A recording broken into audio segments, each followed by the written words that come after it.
தக்காளி, வெங்காயம், கொத்தமல்லி இலை, மிளகாய், வெள்ளைப்பூடு,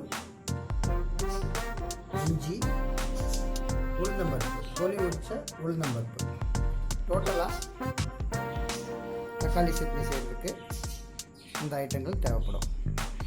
இதை ரெடி பண்ணி வச்சுக்கிட்டு தேவையான அளவு ஒரு ஆளுக்கு எவ்வளோ வேணுமோ. இப்போ நாங்கள் எடுக்கிறது இது 5 பேருக்கு இட்லி தோசையோட சாப்பிட்றதுக்கு ரெடி பண்ணிகிட்ருக்கோம்.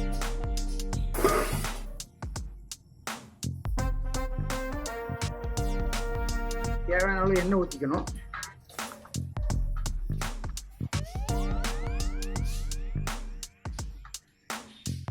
அது நல்லா கொதிக்க வச்சதுக்கப்புறம் முதல்ல உளுந்தம்பருப்பை போட்டு அதை அப்படியே பொன்னிறமாக வறுத்து எடுத்துக்கணும். உளுந்தம்பருப்பு, பிளாக் கிராம்,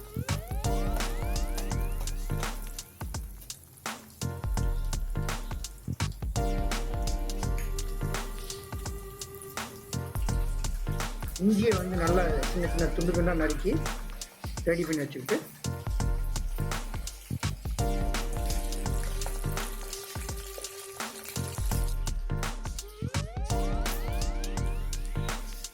அந்த உளுந்த பருப்பு நல்லா பொன்னிறமாக வரந்தட்டிக்கு அதை நல்லா கிண்டி விட்டு வறுத்து எடுத்துக்கணும்.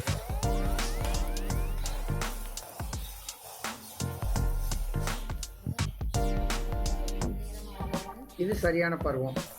அதுக்கப்புறம் வெள்ளைப்பூடு போடுறோம், இஞ்சி போடுறோம், மிளகா வத்தல் போடுறோம்,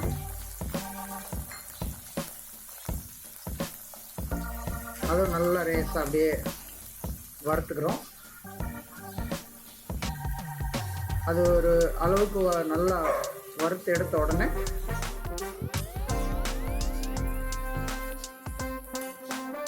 அடுத்து வெங்காயத்தை போடுறோம். வெங்காயத்தை போட்டு நல்லா கிண்டி கிளறி விடுறோம்.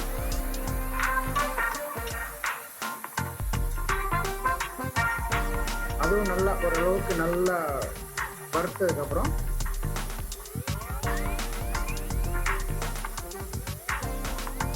கடைசியாக நம்ம தக்காளியை போடுவோம்.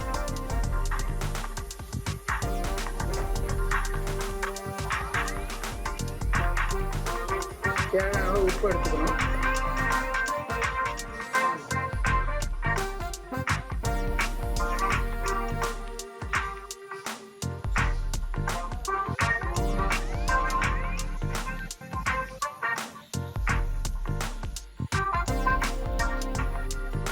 இப்போ தக்காளி நல்ல அளவுக்கு வந்துருச்சு. தக்காளியை போடுறோம். தக்காளியை போட்டு நல்லா கிண்டணும். அதாவது நல்லா கொதிக்க விடணும். அதை நல்லா கிண்டி விட்டுட்டே கொதிச்சு விட்டும்போது அப்பப்போ நடுவில் கிண்டி விட்டு கிளறி விட்டுக்கணும்.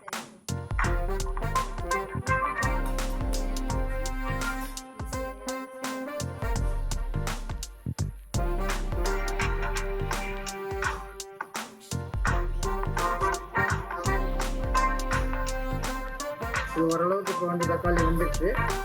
இன்னும் நல்லா வேக விடணும்.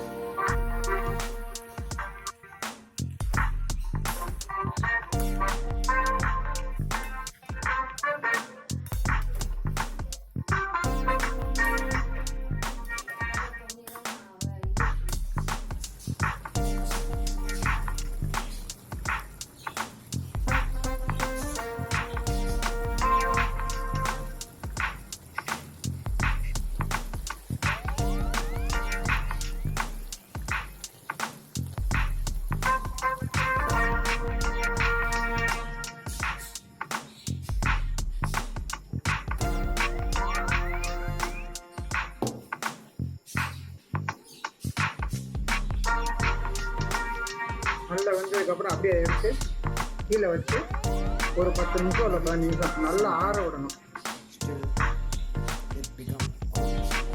அது நல்லா ஆறுனதுக்கு அப்புறம் அதை என்ன செய்யணும்னா ஒரு மிக்சர்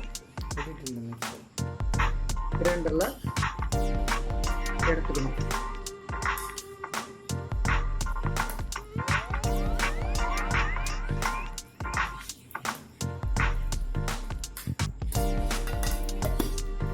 மிக்சர் கிரைண்டரில் எடுத்துக்கிட்டு அதை மிக்சியில் வச்சு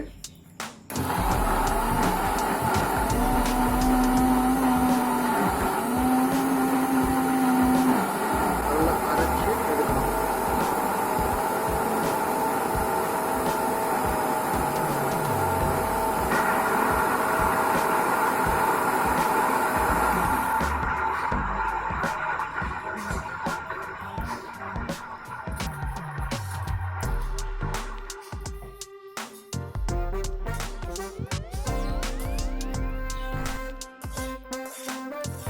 சுவையான தக்காளி சட்னி ரெடி.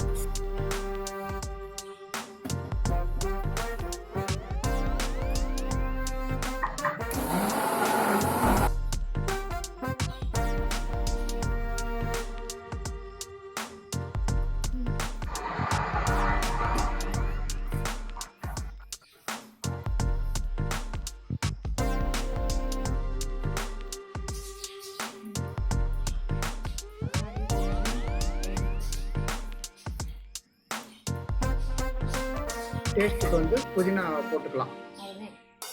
மேலாப்பில் முன்னாடி தூவிக்கிட்டோம்னா ரெடி. இட்லி, சட்னி, ஈவன் சோறு